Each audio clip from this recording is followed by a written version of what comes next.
Hey guys, what is going on? And welcome to your Raw review starring me, Asgig, and by God, we haven't done this for a while, have we? We've never done this, we've not done this for a while. A Raw review. God, I can't remember when the last time I did this. But anyway, I've just got back from sixth form. Yeah, it was a tiring, boring day, but I'm back now drinking a cup of tea in my, you can see that I Love New York mug. So let's start with the Raw review, shall we? We'll get down to that. Right, so to open things up, we had the finals of the tag team tournament. We had Reigns and Cara versus Rhodes Scholars. You know, this was really nice, in my opinion. It really was nice. Sorry about that. It was really nice because we started up with a match. We haven't been getting that lately, have we? We've just been getting these segments at the start, you know, with CM Punk and John Cena and whatnot. But it was nice to start up with a match. It was, you know, it was different. I liked it. You know, this match was. I enjoyed this match. There's some pretty good stuff in the match. I mean, you have Damien Sandow. I mean, there's a bit where the referee was going to count to 3 because I believe Cody Rhodes, he just got hit by a 619 and he was getting pinned. But then you have Damien Sandow just getting on his all fours and then blocking the 3 count. I thought it was brilliant stuff. You know, really good tag team wrestling there. Really did enjoy that. And what happens is, in the match, we have Rhodes, who performs the crossroads on, I believe it's on Rey Mysterio, isn't it? Yeah. After Damien Sandow does that, performs the crossroads and gets the win. Yeah, really good to see them getting the win. So it was nice for them to get the win. So I was really happy that they got the win. So these are the heels now, you know. And then we're going to Hell in a Cell against Kane and Daniel Bryan, the tag team champions. Now that's going to be a really interesting match.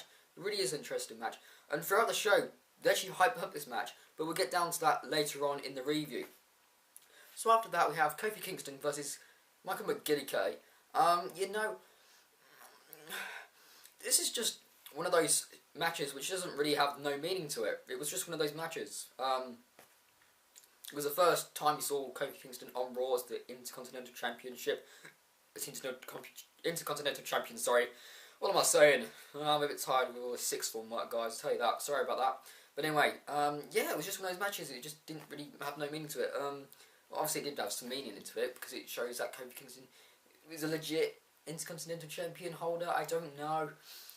But, obviously at Hell in a Cell, we're going to get a rematch for Kofi Kingston and The Miz. You know, I'm not buy it, to be honest, because I've seen it numerous of times now on free TV. We're going to pay for it now, but maybe something different's going to happen, or you know how it's going to mould. You know, these two guys, I like them both. You know, we've seen from their previous work they're good, but nevertheless, in this match, Kofi Kingston gets the win. I suppose it's hyping up their Intercontinental Championship feud going into Hell in a Cell. So after that, we actually have the segment where Cena comes down, and basically he's just saying how Ryback's going to be winning, and you have Punk who interrupts, and pretty much says Cena, you know, is being a cheerleader to Ryback. You know, then you have all this involvement with these two guys, and then what happens is, I think Cena goes, you know, bring it on or something. And then you have CM Punk going down to the ring, where he doesn't enter the ring just yet. You know, you have Paul Heyman go, no, not yet, Punk. You know, wait for Hell in a Cell for Ryback. But anyway, you have CM Punk just walks off then. You know, this segment, yeah, it did its stuff, you know. I actually quite enjoyed this segment, I won't lie, I did quite enjoy it. It was some good stuff by Cena and both CM Punk. So yeah, I didn't mind it as much. I quite enjoyed it. You know, it's obvious hyping up to maybe a match in the near future. Obviously not a Hell in a Cell, but a match. Maybe it's a TLC match. You know, a TLC. Sorry. You know, CM Punk versus John Cena TLC match. That'd be a really interesting concept. That would. You know, that's if CM Punk obviously defends his championship at Hell in a Cell and the Survivor Series, which is coming up in a few. I think it's a month now, isn't it? Yeah, next month. So I'll be really interested to see what they would do at Survivor Series as well. So after that we have Jesus Christ. Antonio Cesaro versus Justin Gabriel. This match, in my opinion, was actually pretty good in my eyes. I mean, I know the fans were chanting, boring, boring. But, who were they saying boring to? Is it Justin Gabriel, Antonio Cesaro? Antonio Cesaro being the United States champion, and he's not being featured as much. Or was it Justin Gabriel, had a bit of a push, and they've kind of just hindered him about a bit now. So I don't know what they were saying boring at, but the match was pretty good in my eyes. What happens is you have Justin Gabriel, who performs his 360 splash, I believe, and actually gets the win. So there's a lot of questions going out right now that Justin Gabriel versus Antonio Cesaro at Hell in a Cell. I believe that's a possibility. I believe that's the way they're going to be going forward. But I also think that this needs to be on the actual official card, not the pre-show. Because if they do it on the pre-show, which they probably will, again, you're putting Antonio Cesaro in a match on the the pre-show match. Once again, we've already had one with him being the he won it, didn't he? He won the United States champion on the pre-show match. That just didn't work out really in my eyes. How they did that, and then they're going to show him again maybe on the pre-show match. I don't want to see that happen. And as well, if you're going to have Gabriel going over, you don't want him to win it on the pre-show. You need to make it on the actual card itself. But nevertheless, just don't have it on the pre-show, because in my eyes, title matches should not actually be featured on a pre-show match. Just shouldn't happen. So after that, we have Mr. McMahon and AJ coming down, and we learn that AJ is resigned for her spot as a status in the Raw General Manager. Basically, she says her stuff, thank you. Basically, what we learn is that she's had an affair with a WWE superstar. You then have Paul Heyman coming down, basically saying that he should be the manager. And then basically what happens then is Mr. McMahon announces who is the supervising manager or something like that, managing supervisor, I believe, yes.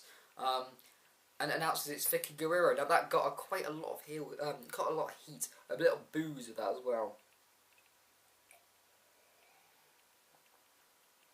But anyway, Vicky comes down and she announces the match, which will be the main event for tonight, and that'll be Punk versus Sheamus, a champion versus champion match, in the largest lumberjack match ever to be featured on Raw. I got quite a few people talking. Who cares? No one really cares. It's the largest lumberjack match on Raw. Numbers doesn't count. Sometimes you need the star power. I'm just saying. But anyway, you have AJ. You have Vicky Guerrero saying, putting up the allegations of AJ having an affair.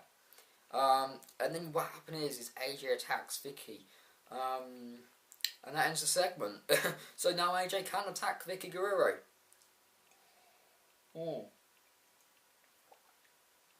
Finish my tea now. Anyway, we have after that we have Ryback versus The Miz. It's obviously, who's going to win in this, okay? Obviously, it is the right decision. Ryback gets to win. I forgot how long this went on for. I don't think it was too long. But you have Ryback going over, obviously, good move, obviously. And it's obviously hyping up the match. No, it's not even hyping up the match, because the thing what annoyed me with this match, there was no interference with CM Punk. Not hyping up the match for Hell in a Cell. It's just making Ryback look even more stronger. I just thought maybe CM Punk could have interfered in this match, hyping up them two, their two feuds, because it hasn't. Last week it only had got announced that this match would be happening at Hell in a Cell, and it just needs to be hyped up a little bit more in my opinion. And this is the go home show as well. It just didn't work in this match for me. So after that we have a backstage segment with Caitlyn and Layla. Caitlyn and Eve, sorry. Caitlyn brings out the picture from last week on SmackDown. I believe they start arguing and they have a scrap. Layla joins in with the scrap, and that ends the that ends that segment. Then we have another segment straight after that with Big Show and Sheamus. Sheamus gets his like his doll, and then Big Show punches it. So again, moving on their feud to Hell in a Cell. So after that, we come to Daniel Bryan versus Dolph Ziggler. It's sad to say we didn't see Dolph Ziggler's entrance, but nevertheless, let's get down to the match. Now, undoubtedly, this match was night of the match. I mean, I really did like this match. I know a lot of people liked it out there. You know, some great in-ring chemistry with both guys. In-ring, good in-ring stuff by them. It was some good stuff by them. You know, on free TV, it was nice to see that. You know, I mean, what happens is you have, you have in the match. You actually have the figure four lock. Sorry, you got all the fans chanting "woo," which was really nice to see. It's just a really good match in my opinion. And you actually have Ziggler winning. I mean, Ziggler's been jobbing to Sheamus and all that throughout the previous weeks, and you know, obviously jobbed to bloody Randy Orton at Night of Champions. But it was nice to see Ziggler getting the win. And, you know, people might be saying out there, oh, this might be hurting Daniel Bryan a little bit. It just doesn't really, in my opinion, because, you know, he's in that tag team feud. Again, looking strong. He is the title championship holder. But it didn't hurt both guys. It's just a good match, in my opinion.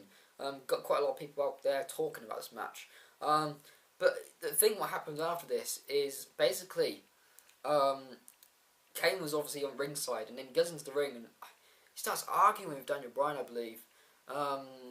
And then you have Matt Striker who comes down and just says about this game show thing. I think it was called the friendly. I don't even know. Let's carry on, shall we? But anyway, this game show, Big Show. I'm not even going to talk about the game show because, in my opinion, it wasn't that. It just didn't do it for me. I wasn't too fond of it. I mean, you have Daniel Bryan and Kane sitting there, and I believe they were asking questions. I can't even remember. I watched this a couple of days ago, by the way. I just started the review today. But yeah, I mean, you have Big Show who throws Matt Striker out the way because he says that he doesn't he doesn't give not saying good luck to him, I believe, to the tag team champions. So you have Big Show comes out, throws Matt Striker out the way, which starts the match and introduces the match of Big Show versus Kane. Obviously, we've seen this many times before, but yeah, Big Show gets the win. And what is interesting is what happens after the match. You have Team Rhodes Scholars come down and they attack Daniel Bryan, and you have Team Rhodes Scholars standing up to Team Hell No, with them laying on the floor. It was really good to see hyping up their match at Hell in a Cell. Did a great job there, WWE, with his tag team. Really, I'm enjoying it. It's like the most thing you've built up here in the WWE right now. One of the things I'm looking forward to in Hell in a Cell. So, after that, we have AJ and Cena backstage. And we learn that Cena is the person who had an affair with AJ. Oh dear. Oh dear. This is getting a lot of people talking. I know a lot of people don't really like this at the moment, but you obviously have to get the top guy in the company in a feud or in some angle. This is the angle they're going for. It looks like it's just going to be interesting what they're going to be doing with it. So after that, we have Del Rey versus Zack Ryder. I'm not really going to talk about this match that much because we've seen this before, guys. We have seen this numerous of times before. You know. Obviously, Del Rio gets the win with his submission. And I think, what was it? Ricardo comes in with his oh my god, his microphone. He just move on. After that, we have this video package of Ryback. It's a pretty good video package, I think. A lot of jobbers featured on it though. But anyway, we have another backstage segment with Punk and Heyman. You know, getting ready for the match on the main event and at Hell in a Cell, saying that Punk will beat Ryback. Right, so we then finally at the end of at the 3 hours end of the Raw, nearly at the end of the 3 hours of Raw, champion versus champion, the largest lumberjack of Raw. I don't even really care. Nobody really cares about that. Um, you know, this match, I suppose it was nice to get on free TV. It was a good match. It was a really, really good match. Punk and Sheamus, you know, two guys getting a bit of a push there. You know, the World Heavyweight Champion and the WWE Champion at it. It was nice to see that. But anyway, you have the heels. They interfere with the match. You have Brodus, Sheamus, Bro kicking them. But then what happens is you have Big Show interfering. He choke slams Sheamus, and CM Punk gets the win. So you did one thing there, WWE. You actually showed us that Big Show can choke slam Sheamus, and he will be getting the free count, which is good. Really good decision there, WWE. Making Big Show I wouldn't say the monster, but the giant he is. You know, making him a legit opponent for Sheamus. Unlike Del Rio, of course, as he used to job every damn time. So it was nice to see Big Show getting the upper hand on this. So after that, you have CM Punk gets the win, and out comes Ryback straight away. Just straight away. He comes down and basically beats down CM Punk, powerbomb and all that. And you have CM Punk pretty much escaping with Heyman. So it's hyping up the match at Hell in a Cell. But I do have to say one thing. Ryback has been in the WWE for quite some time now. He's never had some... Well, he has, but he hasn't. He hasn't had any mic time really, has he? He's only had those like little segments in the on the replays and the backstage replays. That's only it. You know, I kind of want to see Ryback.